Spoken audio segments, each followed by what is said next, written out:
Hi, this is your math facilitator, Naomi Andrek, and this is the third video on order of operations. This one gets into some examples of how we use order of operations to simplify expressions, and I do encourage you to watch the first couple of videos just on what order of operations is and why we have it and why it's the order that it is before jumping into this video.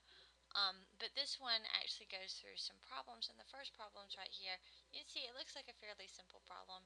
It's 30 divided by 5 times 3.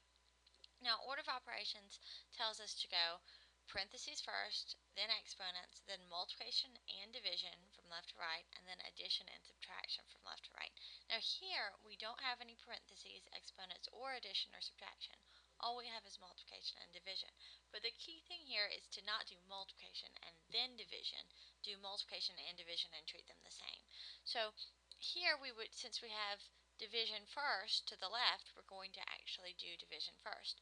30 divided by 5 gives us 6, and then we do multiplication. 6 times 3 gives us 18. Now if you think through what would happen if you did multiplication first, you'd see you'd have 30 divided by 15, which would end up with 2, which is a completely different number. So you can see how it's important that we are all working this the same way so that we all get the same answer. Now the second example over here has a couple of oddities to it. First, it's a big fraction.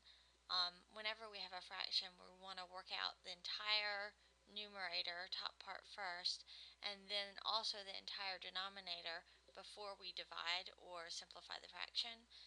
So that's kind of understood little parentheses over here around the whole top, and understood little parentheses down here around the entire bottom.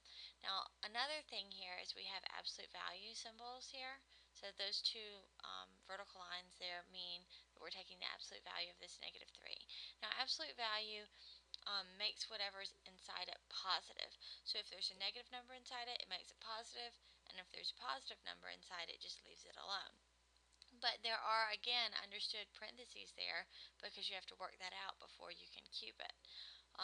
And down here with the square root, you have to work out the square root before you can combine it with this -6. So we're going to start on top dealing with what's an absolute value, and then on the bottom dealing with the square root, since there are understood parentheses there.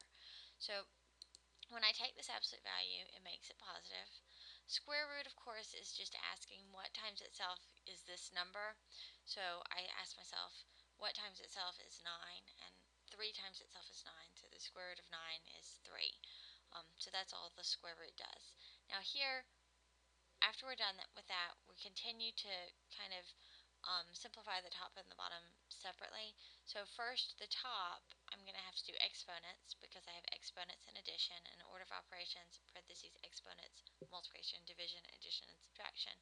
Exponents comes before addition.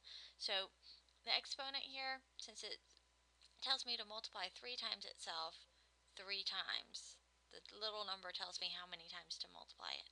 So 3 to the third power is going to be 3 times 3 times 3. 3 times 3 is 9, and 9 times 3 is 27. So that's what 3 to the third power works out to, or 3 cubed works out to. Now on the bottom, I can go ahead and combine these. -6 minus 3, it becomes more negative, so it goes down to -9. I still have to continue simplifying the top. The bottom's simplified. 27 plus 2, of course, gives me 29.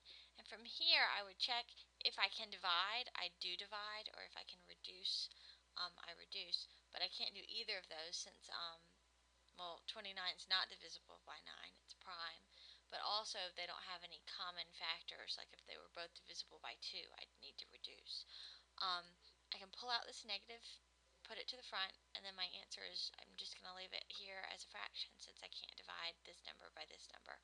So this is the answer to this example. Okay, there are some more examples coming, so make sure to watch the next video. They get harder. But I hope that these two were helpful. Okay, bye.